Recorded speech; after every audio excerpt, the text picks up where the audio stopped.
play driving games, you've driven this car. This is Godzilla, the giant killer. This is a PlayStation video game come to life. I can't believe I'm driving a 2010 GTR. This is everything Nissan can possibly think of, all in one car. And it's fantastic. It's $80,000 new, but already, a year later, you can find 09s for 65 grand, which means a year from now, what are they gonna be, 50? That's in the realm of normal car buyers. It is heads and shoulders in performance above anything else in its price category, but yet not nearly the prestige or the exotic interest of the things that it actually runs with. It's better and worse than you think it is. You might think it can do no wrong, and it's amazing, I agree.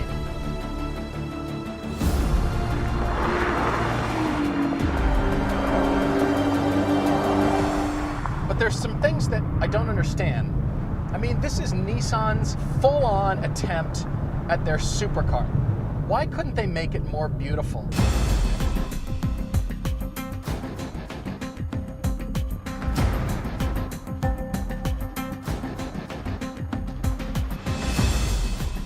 The styling of the GTR is bold and aggressive, but it's not sexy. It's so big, so wide, and so heavy looking. The rear three-quarter panel is massive. Now it makes it look really good from a side view because the windows are just a little slit with just this huge car body. But the front looks like it was designed by an entirely different studio than the rear. It looks like they weren't even talking to each other.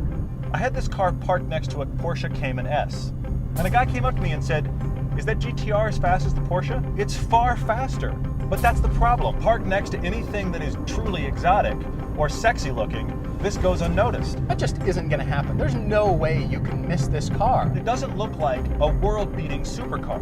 It's not a pretty or beautiful car. It's a tool. The interior is the only real disappointment.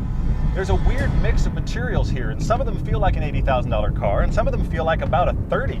It's okay, but it just doesn't feel like what this car costs. Look at this flat plastic slab where all your radio and ventilation controls are located. There's really no design at all. It's just a rectangular slab with buttons on it.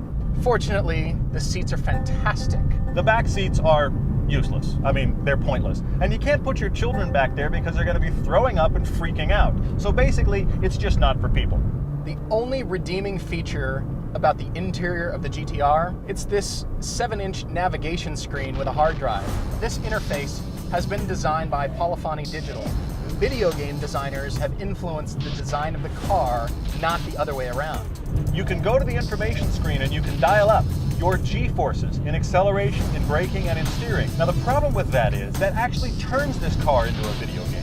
Because now, instead of actually feeling the car and sensing, oh wait, I better not go any faster than that, you're going, wait a minute, I got 1.05 G. I wonder how fast I have to go to get 1.25 Gs. It's just like a video game.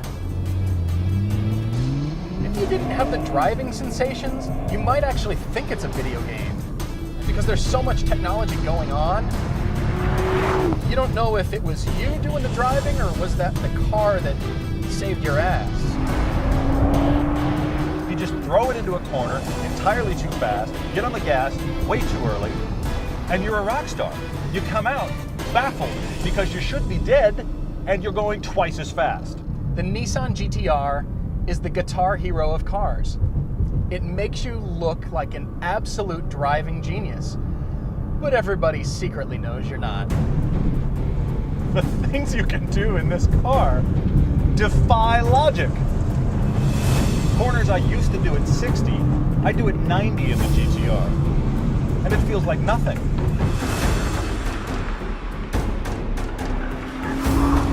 You can throw this into corners that would pretty much make any other car go sideways off the cliff. In the Nissan, not so. Put the power down hard in a 1G corner and you'll convert to the Church of Nissan. It's like a magic trick, and I'm this car's assistant. The GTR is built to take this kind of punishment. It just shrugs it off. It doesn't even care. The problem is the GTR is not fun in the mundane.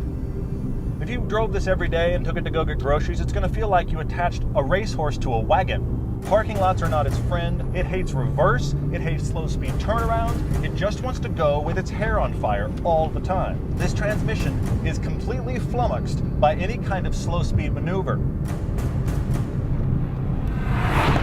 If you've driven a dual clutch transmission before, this is not like that. It's a dual oil-bathed wet clutch. It's like a motorcycle clutch.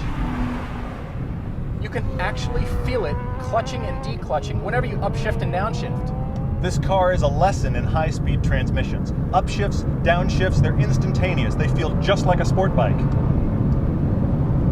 It's really a machine designed for doing one thing and one thing only.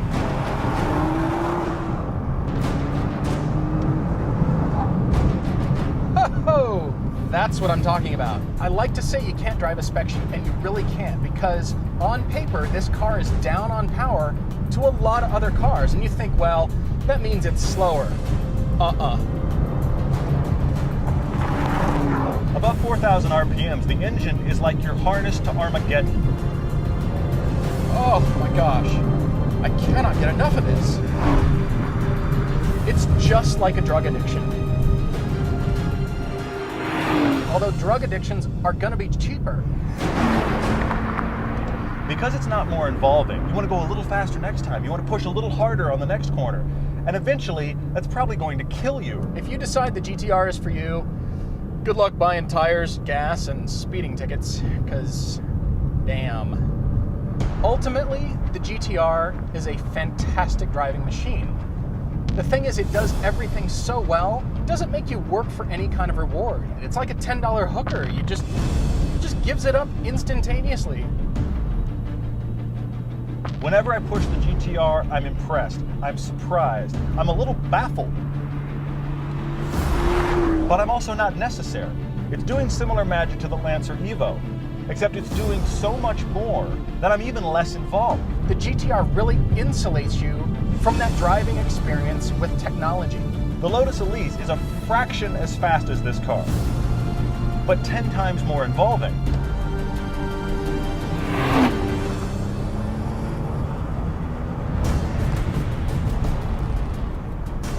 I give this car 4 stars. It's fun, it's fantastic, it's amazing. Would I own it though? I guess not. I would go out and try to find the edges of this car. I would try to find the extreme edge, and one day I would die in a ball of fire. Happy, but I'd be dead.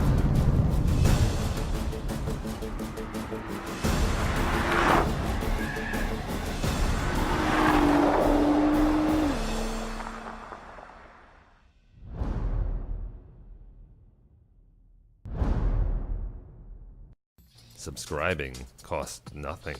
Daily, not monthly, and our cars actually move. Fastlane Daily is fast and fresh, and here to stay.